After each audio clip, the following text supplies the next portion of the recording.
Hi everyone, it's Sunday, May 24th, time for another HideNet Week in Review. I'm Vera Dordick.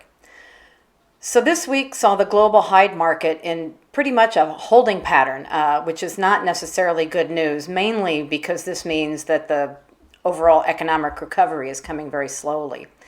Editor Andrea Guolo reports from Europe that all is not well in Italy because tanneries don't have enough work, so they're cutting work hours in half, or in other cases, they're only operating 3 days a week instead of 5 or 6. And this is all because there's a lack of orders. Of course, this is nothing specific to Italy, and it's the same story across many industries because until consumer demand picks up, there's not going to be enough work. With regard to Irish ox this week, sellers could only get 65 cents in euros. British ox hides, which are typically a better quality, seem to be having their own difficulties, mainly due to the value of the currency and a lack of demand, but they still are at 70 cents in pounds sterling. In Europe, it was a very bad week for bulls. In Germany, there were problems because of the coronavirus infections in meat plants, which cut the slaughter totals. Nonetheless, it doesn't mean that the situation improved because there's no automotive business to speak of yet. Between those two factors and a lack of sales, the price for northern German bulls was steady at 65 to 70 cents for the large sizes. On the cow front, after some increases last week, the market was at a standstill with prices unchanged. Again, this is all related to a lack of demand. Andrea devotes his analysis this week to an in-depth look at what's happening in the various sectors in the tanneries, particularly those working for upholstery. They're having troubles, and it's not just because of the automotive customers, but also because of furniture.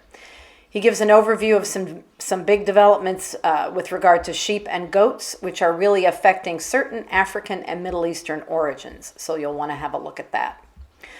Turning to the U.S., prices remained steady, but here too, this was generally because of a lack of sales, not because of any big market stability. Problems with infections in the meat plant seem to be declining thanks to all the safety measures being undertaken, so slaughter figures have been ramping up about 10% a week.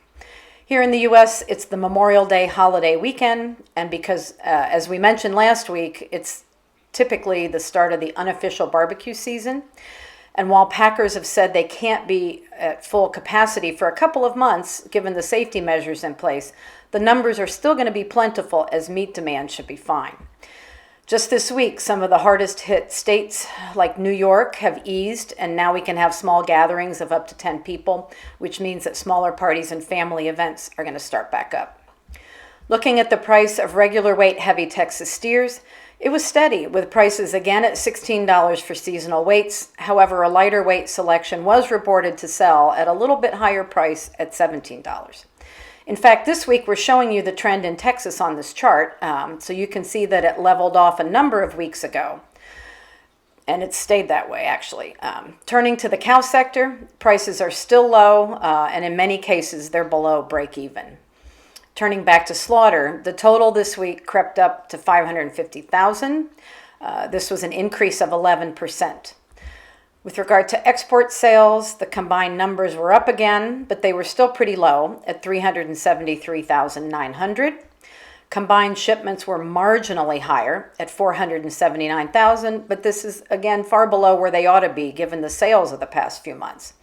And considering that China's purchased the lion's share of the hides, one would expect shipments to be higher also.